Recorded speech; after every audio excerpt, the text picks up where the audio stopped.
Buenas tardes, compañeras, compañeros. Muchas gracias a la Directiva Provincial de Unidad Popular que me ha pedido que podamos conversar unos minutos respecto de un tema importante. Pedimos disculpas por las dificultades técnicas que hemos tenido. Siempre nos ocurre eso. En todo caso, a medida que avancemos mejor en este curso, seguramente vamos a ir resolviéndoles estos asuntos. Está planteado el día de hoy que analicemos el tema de lo que es la configuración social en nuestro país. Y me parece que es importante, antes de iniciar directamente ya lo que tiene que ver con la situación concreta del Ecuador de hoy, que podamos ver algunos elementos conceptuales, ¿no?, respecto de qué mismo entendemos nosotros por configuración social. Cuando nos referimos a esta, podemos analizarla desde distintos ámbitos o desde distintos ángulos, ¿no?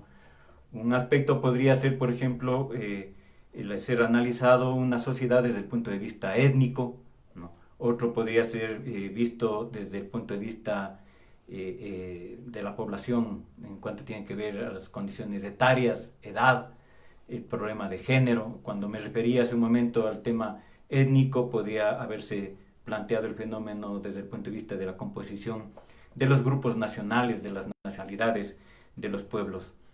Pero en este caso, de manera concreta, nosotros vamos a hacer un análisis de lo que significa la configuración social del país desde el punto de vista de las clases sociales existentes. Es decir, qué clases sociales existen en el Ecuador de hoy, el papel que éstas cumplen, ¿no?, cómo se estructuran, cómo han aparecido y cuál es la proyección que éstas podrían tener. Y para analizar este elemento, obviamente vamos a tener que mirar algunos aspectos conceptuales para entender lo que implica o cuál es el aspecto o el factor fundamental que determina lo que es una clase social o se configura una clase social. Es bastante común que se haga como referencia o que se tome como referencia para determinar una clase social las condiciones económicas, ¿no? Siempre se hace referencia al monto de recursos que una persona posee para catalogar en qué condición está, etc. Pero la situación económica de una persona no es la determinante, no es definitoria en su condición de clase, ¿no? Más bien, las condiciones económicas es el resultado de otro factor que sí determina el elemento económico.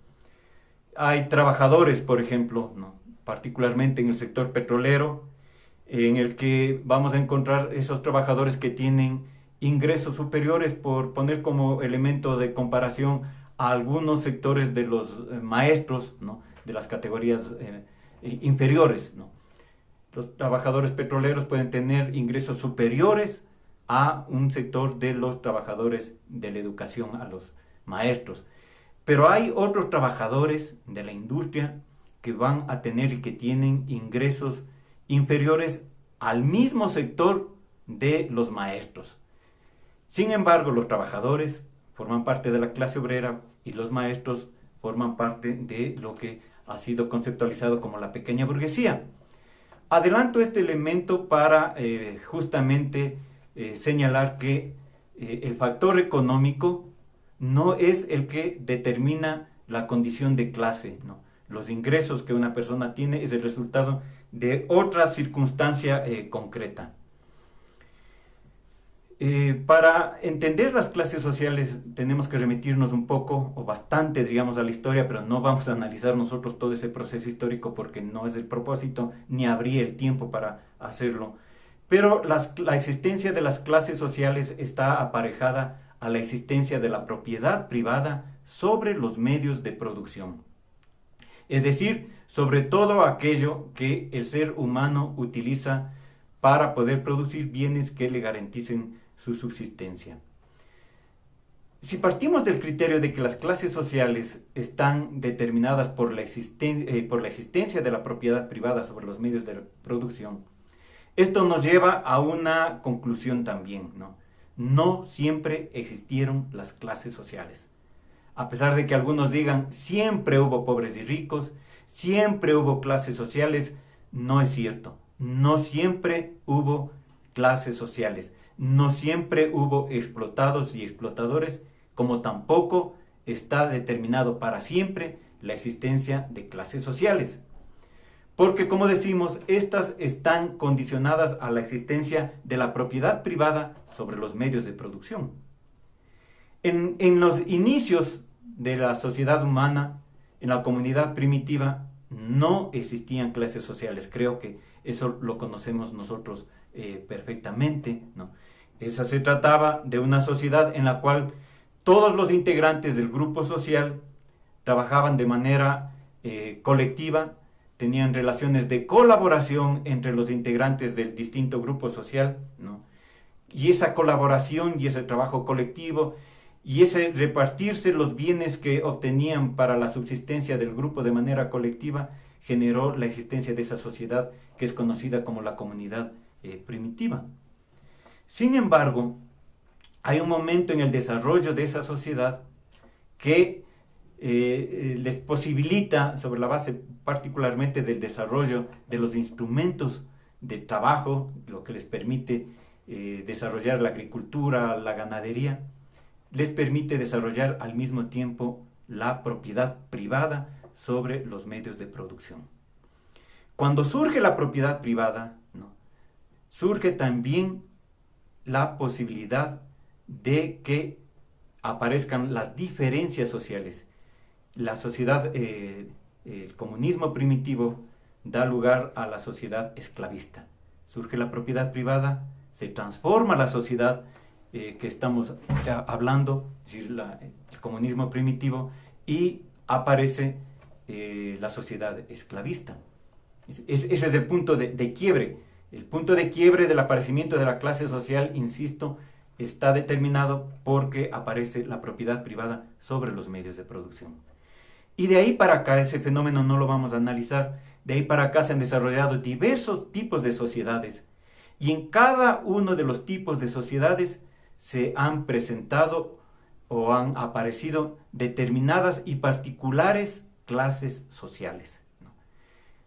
¿Por qué han ido cambiando esas clases sociales? Porque han ido cambiando la forma de la organización social, la forma como esa sociedad se estructura para producir los bienes materiales. Pero bien, entonces, para entender mejor este fenómeno, me parece que es indispensable que nos remitamos a un concepto que es el concepto que nos permite entender mucho mejor y con absoluta claridad lo que es una clase social y nos permite entender también el desarrollo histórico de las sociedades, ¿no? Este es un concepto de Vladimir Ilich Lenin, aquel revolucionario ruso que dirigió la primera revolución proletaria, la revolución bolchevique, en 1917. ¿Qué es lo que dice Lenin al respecto, no? Las clases sociales son grandes grupos de personas que se diferencian unas de otras y pone como 4 elementos o 4 aspectos que les ponen a unas distintas y en lugares opuestos de otras, ¿no? En primer lugar, por el lugar que ocupan en un sistema de producción históricamente determinado. Por el lugar que ocupan en un sistema de producción históricamente determinado. Fíjense que en este caso se plantea el fenómeno de la clase social en relación a los sistemas de producción. Son los sistemas de producción, la forma como se organiza la producción, los instrumentos de producción que se utilizan en una etapa histórica concreta, lo que ayuda a la configuración de una u otra clase, al aparecimiento o surgimiento de una u otra clase social. ¿Qué más dice? Que se diferencian por las relaciones en que se encuentran con respecto a los medios de producción. ¿Qué quiere decir con esto? Hay 2 posibilidades de desarrollo, de relación de las personas, de los seres humanos en relación a los medios de producción. Uno puede ser propietario de los medios de producción o se puede ser únicamente propietario de la fuerza de trabajo. El empresario, el capitalista, el terrateniente, es dueño de la fábrica, es dueño de la hacienda, es dueño de la agroindustria, es dueño del banco, es decir, es propietario del medio de producción. El obrero es propietario únicamente de la fuerza de trabajo. Y a eso se refiere en este punto. O se es propietario de los medios de producción o se es propietario de la fuerza de trabajo, ¿no? Por el lugar que desempeñan, en la organización social del trabajo y consiguientemente por el modo y la proporción en que perciben la parte de la riqueza social de que disponen. Entonces, miren, en este último aspecto viene el tema económico. El ingreso económico, la posibilidad de atesoramiento de riqueza, no está condicionado o no depende por el simple hecho de trabajar, porque los trabajadores, los obreros, los campesinos, los pequeños comerciantes, en fin, trabajan mucho, agotan sus energías en una jornada de trabajo, pero sin embargo sus ingresos son mínimos. ¿Qué es lo que le da la posibilidad de que una persona tenga una capacidad de aprovechamiento mayor o menor de la riqueza que se produce en el proceso de producción? Esa posibilidad está determinado de si es propietario de los medios de producción o simplemente propietario de la fuerza de trabajo. El dueño de la fábrica, el dueño de la empresa, todos nosotros conocemos, se aprovecha en mayor medida, se aprovecha en mayor magnitud el monto de lo que se genera en el proceso de producción, en la fábrica, en la agroindustria, en la hacienda. Y el trabajador apenas recibe lo mínimo indispensable para reproducir su fuerza de trabajo. Entonces, como estamos viendo, el factor económico es el resultado de si es dueño de los medios de producción o dueño de la fuerza de trabajo. Una vez que hemos definido entonces lo que son las clases sociales, vamos a mirar cómo se expresa esta circunstancia en nuestro país, ¿no? Para ello también partimos de un aspecto muy concreto. El Ecuador de hoy, el Ecuador de estos años, es un país capitalista, aunque no es un país desarrollado altamente en el capitalismo. Es un capitalismo en el que inclusive vamos a encontrar algunas formas no capitalistas de producción, formas feudales, pero sin embargo el elemento fundamental lo fundamental de la economía ecuatoriana está determinada a través de las relaciones capitalistas de producción. Entonces, debemos tener presente en primer lugar este hecho. El Ecuador es un país capitalista. Y por lo tanto, entonces vamos a encontrar en la configuración social de nuestro país clases que son propias o típicas de una sociedad capitalista. Pero como hemos señalado, al mismo tiempo existen formas de producción no capitalistas, aunque tienen un peso muy pequeño en la economía del país. Y en consecuencia también se expresarán esas formas no capitalistas de producción, tendrán su expresión a través de las propias clases sociales. Es un proceso obviamente de pérdida de presencia paulatino.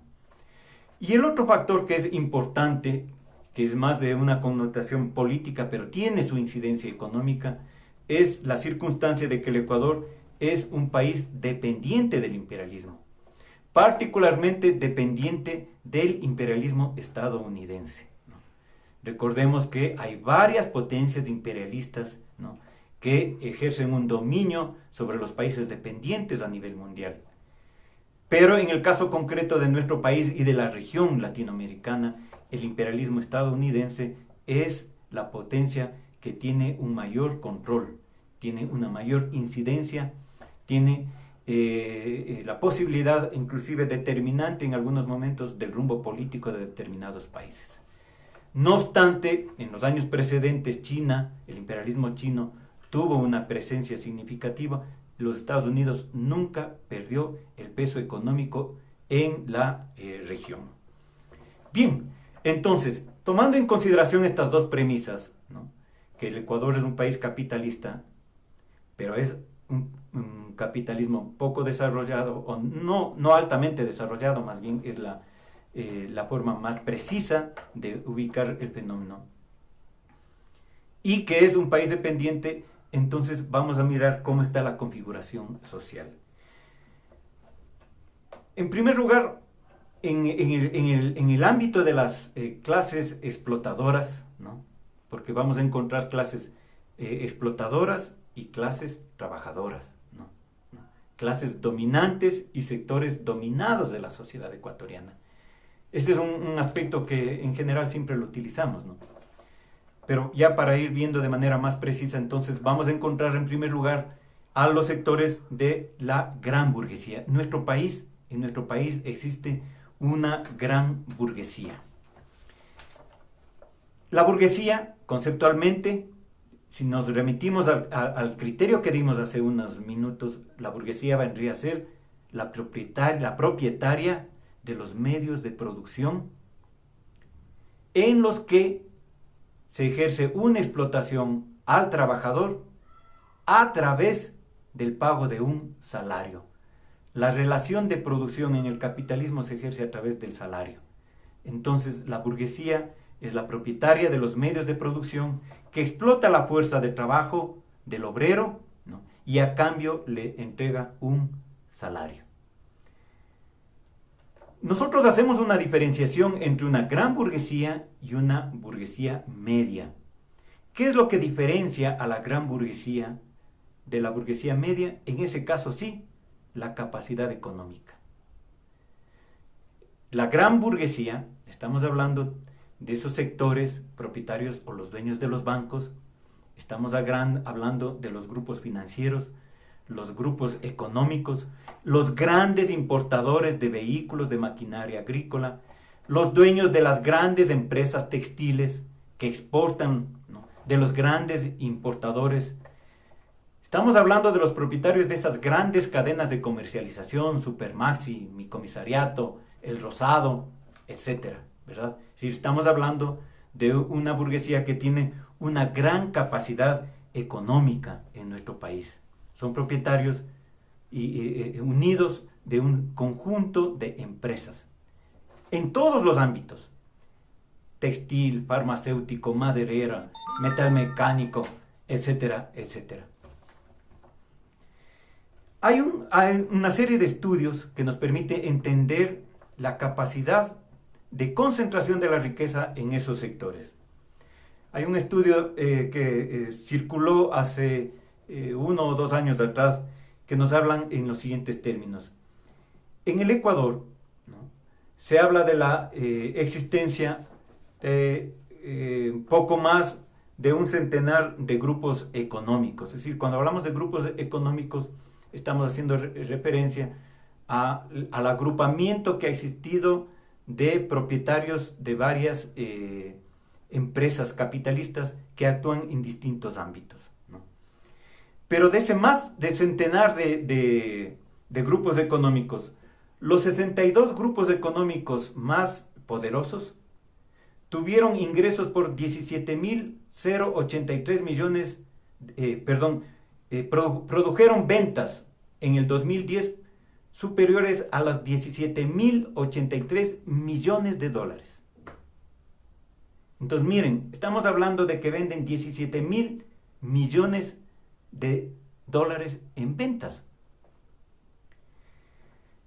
No es decir, eso nos da la idea de la magnitud de las características de la gran burguesía a la cual estamos haciendo referencia.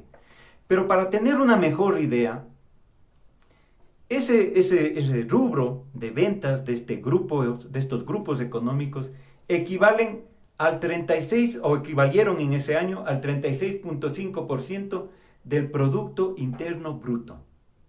Miren, esa es la riqueza de la gran burguesía.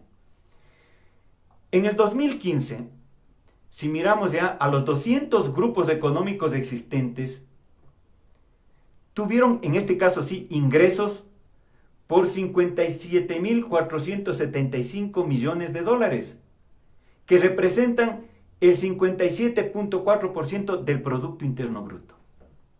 200 grupos económicos tuvieron ingresos que representan más de la mitad del Producto Interno Bruto de nuestro país. Pero, ojo con esto, en el año 2016, la carga tributaria de esos grupos económicos tuvo un promedio únicamente del 2.29%. Es decir, lo correspondiente al pago de tributos que pagan todos los habitantes en nuestro país es del 21.7% y ellos únicamente el 2.29%. Miren, esa es la diferencia. Y por eso es que, haciendo un paréntesis, es justo el planteamiento en condiciones económicas como las que vive el país hoy, cuando se dice que a los grandes grupos económicos se les incremente el pago del impuesto a la renta, ¿no? De tal manera de que el Estado pueda tener ingresos extraordinarios, porque no es justo, en cambio, que a los empleados, a los trabajadores del Estado, sí se les plantee la reducción de sus sueldos, ¿no?, a través de este aporte, entre comillas, voluntario. La gran burguesía chilla, la gran burguesía dice que no, dice que está haciendo grandes esfuerzos, pero estos son los ingresos millonarios que esta gente tiene. Los 16 grupos más poderosos obtuvieron ingresos por 89.000 millones de dólares, igual al 21% del Producto Interno Bruto. Para tener una mejor idea de lo que esas cifras significan, diremos que el ingreso de los 16 grupos económicos es superior al total de ingresos petroleros obtenidos por nuestro país entre los años 2007 y 2015. Esa es la gran burguesía de la cual estamos hablando. Esa es la gran burguesía, ¿no?, que en el sector banquero, durante el gobierno de la denominada Revolución Ciudadana, tuvo altos ingresos. Mientras en el país los problemas económicos ya se sentían, la burguesía bancaria tuvo altos ingresos durante todo ese periodo. Bien, entonces ese es un elemento que vale ubicarlo. Desde el punto de vista ideológico político, la gran burguesía es un sector de la sociedad que está vinculada e íntegramente dependiente desde el punto de vista económico y político a los intereses del capital extranjero. El capital extranjero circula en nuestro país en parte teniendo a la gran burguesía como intermediaria, ¿no?, y defienden los intereses o defienden sus riquezas, y al defender sus riquezas están defendiendo también al capital extranjero. Entonces, por eso es que esta burguesía es el sector que políticamente siempre está apelando a que se adopten medidas de protección al capital extranjero, porque con eso están protegiendo sus propios intereses. Es la burguesía que siempre está buscando la apertura comercial a través de los tratados de libre comercio. Con eso beneficia al capital extranjero, pero también está en una parte beneficiándose este mismo sector. Desde este punto de vista, la gran burguesía es un sector, es una burguesía que no tiene un sentido de defensa de los intereses soberanos del país, sino que tiene el sentido únicamente de defensa de sus riquezas, de sus condiciones económicas, de su bienestar individual, familiar, de su bienestar de grupo. Son los promotores de las políticas neoliberales. Son los promotores de las políticas antinacionales y antipopulares. Muy bien, entonces, ese es el sector que está en la cúspide de la pirámide social en nuestro país. La que ha tenido el poder económico, la que tiene el poder económico, y la que ha tenido y tiene también el poder político en nuestro país, ¿no? Si en determinados momentos aparecen pugnas en el ámbito político, no es porque existen desavenencias totales, simplemente son contradicciones naturales que se presentan al interior de los mismos grupos dominantes, de los mismos grupos de poder. Bien, entonces, luego podemos hablar nosotros de una burguesía media. También son propietarios de empresas industriales, comerciales, agrícolas, pero su capacidad económica es una capacidad inferior a la que señalábamos hace un momento. Pero desde el punto de vista político, este sector de la burguesía también tiene una postura que beneficia al capital extranjero, porque también está relacionado con inversiones extranjeras. No es una burguesía patriótica, no es una burguesía que defiende la soberanía nacional, es una burguesía que está buscando cómo acumular más para convertirse en o ascender a niveles cada vez mayores. En el pasado, hace algunos años atrás, se hablaba de una burguesía nacional. No es una burguesía nacional a la que estamos haciendo referencia en nuestro país, ¿no?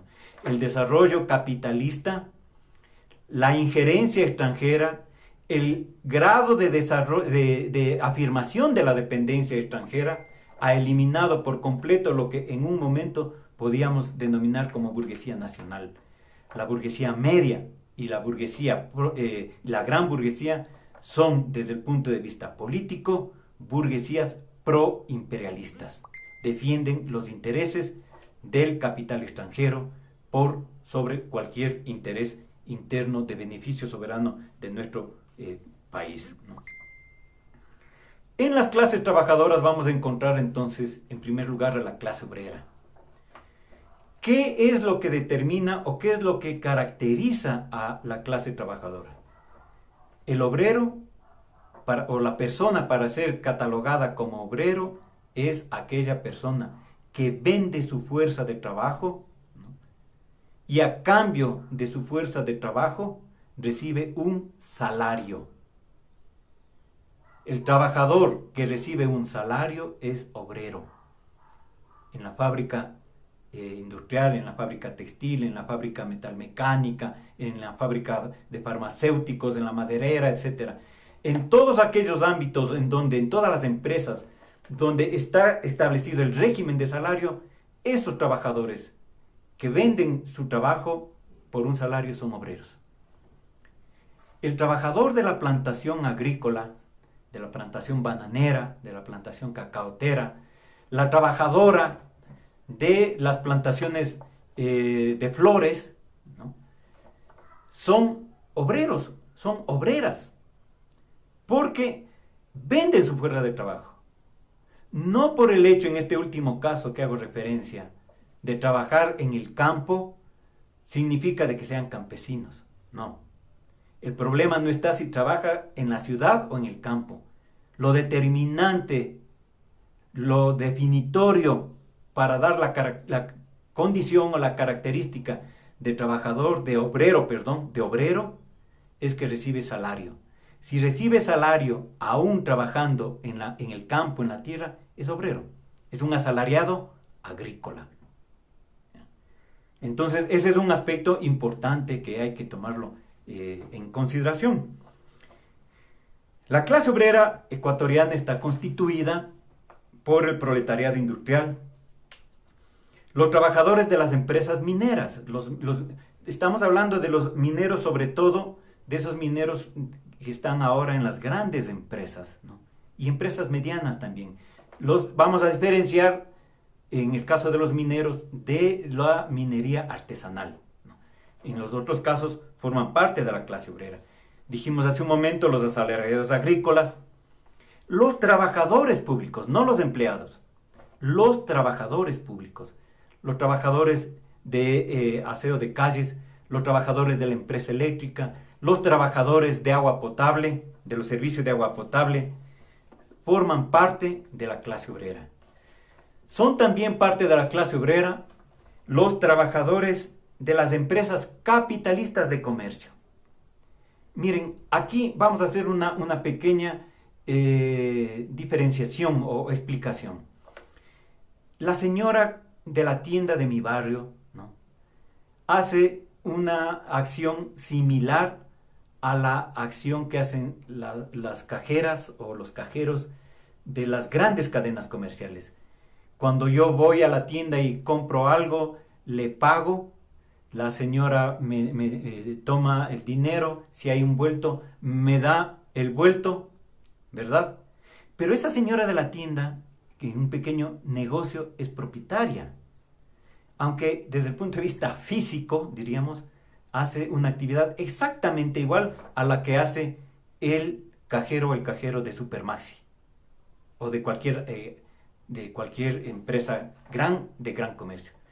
Pero en este segundo caso, como están vinculados a una acción de una empresa capitalista de comercio, esta persona que aparentemente hace la misma actividad que la tendera del barrio, que la señora que nos vende en el barrio, sin embargo, en el un caso es parte de la clase obrera, porque está vinculada a una empresa capitalista de comercio. En el otro caso que decíamos, es una pequeña propietaria. Es una pequeña propietaria. Por lo tanto, formaría parte de la pequeña burguesía.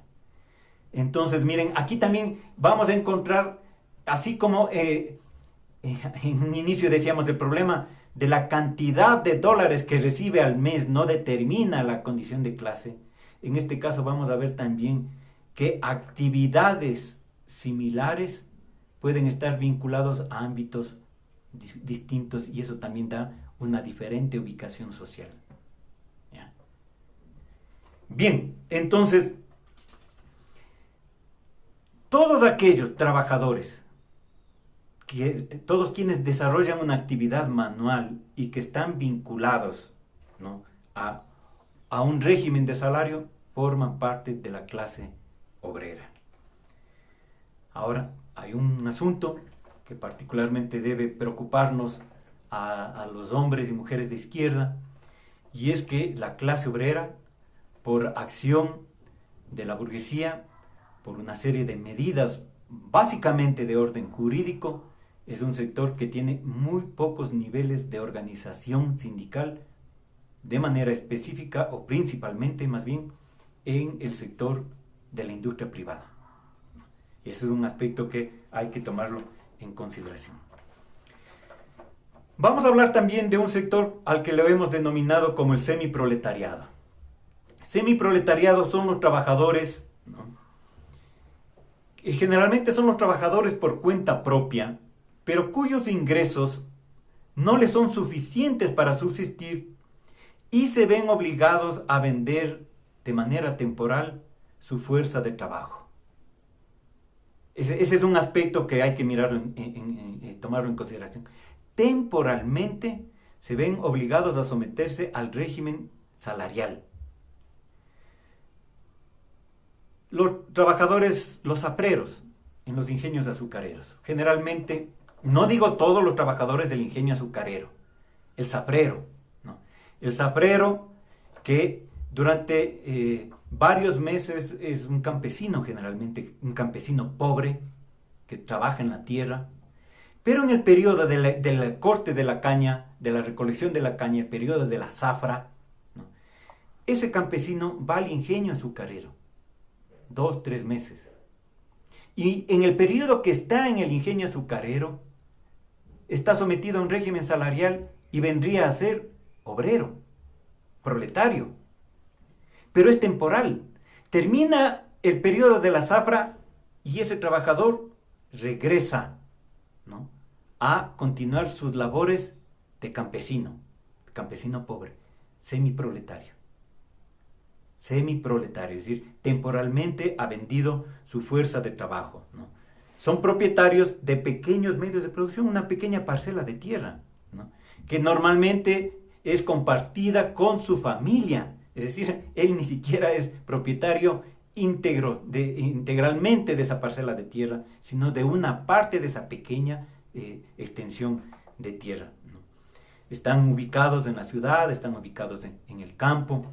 Algunos de los vendedores que suben todo el tiempo, están subiendo a los buses a vendernos productos.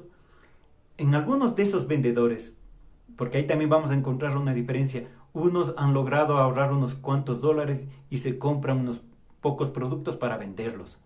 Pero hay otros que venden por acción de una empresa capitalista de comercio. Entonces, en este segundo caso también vendrían a ser parte del semiproletariado. Entonces, la clave está en que el semiproletario es el que temporalmente vende su fuerza de trabajo. Artesanos independientes, trabajadores a domicilio, trabajadores temporales en la construcción, vendrían a ser parte del semiproletariado. El campesinado, dado el desarrollo capitalista de nuestro país, está experimentando un proceso de desintegración como clase exclusivamente campesina, ¿no? Para irse ubicando en otras clases o estamentos que son propios o típicos de un régimen capitalista. Entonces, vamos a encontrar nosotros campesinos pobres, medios y ricos. ¿Ya? Pero a medida que se desarrolla el capitalismo, a medida que las formas salariales se introducen en el campo, a medida que hay una mayor tecnificación del campo, ese campesino pobre, como vimos en el ejemplo anterior, se va convirtiendo en asalariado agrícola en unos casos, o en otros casos semiproletario. Entonces, el campesino pobre, que es el campesino que no tiene tierra, que tiene muy poca tierra, o a veces tiene esas tierras de muy mala calidad que no le sirven para poder subsistir, y que tiene que ir a trabajar en la hacienda, ¿no? En condición de peón, en condición de jornalero, para poder completar los ingresos económicos para su subsistencia. Entonces, ese es el campesino pobre, el que no tiene tierra o que tiene muy poca tierra, pero que con el desarrollo capitalista va paulatinamente, poco a poco, convirtiéndose en parte de la clase obrera, sea como un obrero que abandonó el campo y fue a la industria, fue a la ciudad, o como un semiproletario que está trabajando temporalmente en la zafra, en un ingenio, en cualquier otro ámbito que esté vinculado al régimen salarial. Los campesinos medios tienen una extensión mayor de tierra, ¿no? A veces, ¿no? Pueden inclusive utilizar el trabajo del campesino pobre. Con el desarrollo capitalista, el campesino medio va configurando y va siendo parte de lo que denominamos la pequeña burguesía rural o la pequeña burguesía del campo, ¿no? Y hay un sector de campesinos ricos, que tienen mayores extensiones de tierra, que tienen una mayor capacidad económica, y con el desarrollo capitalista también estos campesinos van convirtiéndose o van formando parte de la burguesía. Entonces, dado que existen formas no capitalistas de producción, encontramos a un sector del campesinado, pero dado que hay un desarrollo capitalista en el país, este campesinado va ubicándose en distintos sectores, como obrero, semiproletario, como pequeño burgués o como burgués, si es que tiene una gran capacidad, en este caso sí, económica. La pequeña burguesía está constituida por los pequeños propietarios. Aquí entonces vamos a hacer una diferenciación, porque en un inicio nosotros hablamos de la gran burguesía y hablamos también de una burguesía media. Pero la pequeña burguesía no tiene nada que ver desde el punto de vista de sus capacidades económicas y menos aún políticas, ¿no?, con estos otros sectores. La pequeña burguesía son pequeños propietarios. El propietario de un pequeño taller, de un pequeño taller de sastrería, de modas, del trabajo con cuero, una pequeña extensión de tierra donde trabajan también unos pocos peones, ¿verdad? De la tienda, de un pequeño negocio, de un pequeño comercio, ¿no? Esos forman parte de la pequeña burguesía. Es decir, estamos hablando de sectores pequeños propietarios en el ámbito industrial inclusive, ¿no? Por eso hablábamos que pueden tener un pequeño propiedad donde trabajan, nace un textil, ¿no? La producción de zapatos, la producción de ropa, en fin, cosas de esa naturaleza. Los artesanos, sectores de los comerciantes. Pero aquí también vamos a ubicar a los sectores de los empleados públicos. Los maestros, ¿no? Hace un momento decíamos que en la minería encontramos a los obreros, pero señalamos siempre y cuando esos mineros estén vinculados a las grandes empresas mineras. Pero si estamos hablando de la minería artesanal, son parte de la pequeña burguesía, como lo son también los pescadores, ¿no? Los pescadores por cuenta propia, es decir, el trabajador por cuenta propia en este caso está ubicado como parte de la pequeña burguesía. La pequeña burguesía es un sector oprimido, explotado también, ¿no? Relegado. Desde el punto de vista político tiene un comportamiento bastante zigzagueante, podríamos señalar. Es radical en condiciones de crisis política y es temeroso cuando ve que el movimiento popular no es lo suficientemente fuerte para pararse o para dar cara a gobiernos antipopulares, al régimen existente, ¿no? Pero cuando le ve al movimiento popular en alzada, generalmente la pequeña burguesía se incorpora y de manera muy activa, e inclusive con ideas bastante, entre comillas, radicales, ¿no? Claro, la pequeña burguesía se caracteriza por ser individualista, aspira por lo general a su ascenso social. Y el aspirar a su ascenso social es lo que le hace mantener esa actitud zigzagueante que señalábamos hace un momento. Pero obviamente, una buena parte de esa burguesía, los sectores bajos de esa pequeña burguesía, sí se incorporan de manera muy activa, muy dinámica y muy consecuente a los procesos políticos que buscan el cambio de la sociedad. Ahí están los maestros, los docentes de escuelas y colegios. Ahí están los empleados públicos que hemos visto durante todos estos últimos años, ¿no? El papel que han cumplido. Ahí están también ese sector, la gran mayoría de estudiantes, tanto secundarios como universitarios, que han tenido un papel muy protagónico en la vida política de nuestro país. Entonces, esa es la configuración social de nuestro país.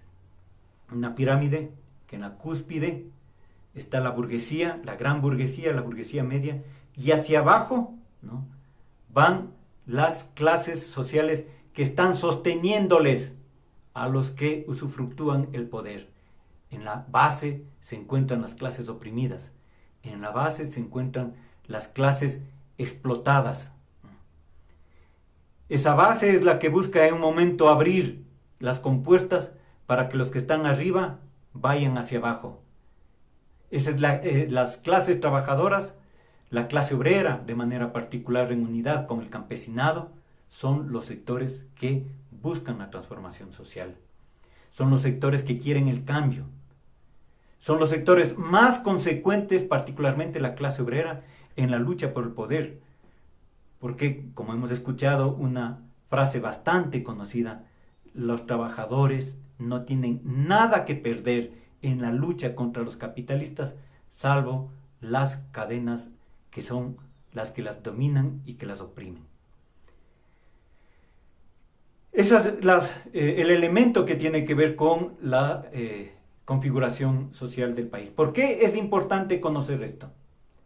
Es importante conocer la configuración del país, no solamente para entender la dinámica, sino para saber a qué intereses sociales defiende uno u otro gobierno con las distintas políticas, y para saber también las políticas que las fuerzas de izquierda desarrollamos y en función de qué sectores e intereses estamos trabajando. Las fuerzas de izquierda nos identificamos con los intereses de los trabajadores, nos identificamos con los intereses de las clases oprimidas, nos identificamos con los intereses de los pueblos, ¿no? Y estamos en contradicción absoluta con ese sector que se encuentra en la cúspide de la pirámide social. Desde el punto de vista de clase, esa es la configuración en nuestro país. Pero me parece importante, para terminar, señalar de que en nuestro país también es fundamental reconocer que vivimos en un Ecuador en el que existen una diversidad de grupos nacionales, de grupos étnicos. En nuestro país se configura con la presencia de la nación ecuatoriana, que es el pueblo que ha logrado tener características particulares específicas a lo largo de un largo proceso histórico de muchos años, de miles de años, que ha ido configurando la característica del hombre y de la mujer del Ecuador, ¿no?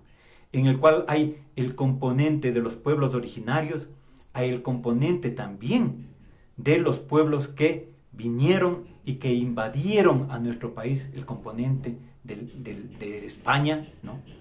Que dieron lugar al surgimiento de un hombre y mujer particular, específico, de lo que es el Ecuador de hoy. Pero en ese grupo que se ha ido configurando como la nación ecuatoriana, o junto a ese grupo, están también los grupos nacionales que resistieron, las nacionalidades y los pueblos indígenas. Se habla, unos dicen 12, otros dicen 14 o 15. Ese no es el tema fundamental en este momento. El hecho concreto es que reconocemos la existencia de grupos nacionales, en la costa, en la sierra, en el oriente, en fin. Y dentro de los grupos nacionales hay grupos étnicos, cada uno con su cultura, cada uno con su tradición, cada uno con su psicología, algunos inclusive con su idioma propio, particular, específico. Todo eso configura el Ecuador. El Ecuador es un país en el cual existen varios grupos nacionales que convivimos. Es un país multiétnico, multinacional, pluricultural, porque cada pueblo tiene sus propias manifestaciones culturales. Y eso le hace a nuestro país un crisol de pueblos. Y reconocemos entonces en nuestro país, en su configuración social, estos elementos de clase, y reconocemos también estos elementos que le hacen al Ecuador un país plurinacional, ¿no? Que es muy importante tomarlo en consideración. Bien, espero, compañeras, compañeros, que estas opiniones que las he transmitido hayan sido de valor, de utilidad. Seguramente hay inquietudes. Creo que podríamos utilizar un mecanismo para resolver algunas de estas inquietudes, y que podría ser dirigirse, ¿no?, a la página web, a la cuenta de Unidad Popular, transmitirlas, y seguramente los administradores de la cuenta podrán responder las inquietudes que están planteadas. Les agradezco a ustedes, agradezco a los compañeros de la directiva provincial por esta muy importante iniciativa que están desarrollando. Tiene un gran valor, ¿no? Y sobre todo, compañeras y compañeros, el momento crítico que está viviendo el país lo vamos a enfrentar, como hemos señalado, con solidaridad. La vida vencerá, compañeros. Y asimismo también nuestros pueblos, con solidaridad, cambiaremos esta configuración social que no nos permite el progreso y el bienestar de los pueblos. Muchas gracias, compañeras y compañeros, y una buena noche.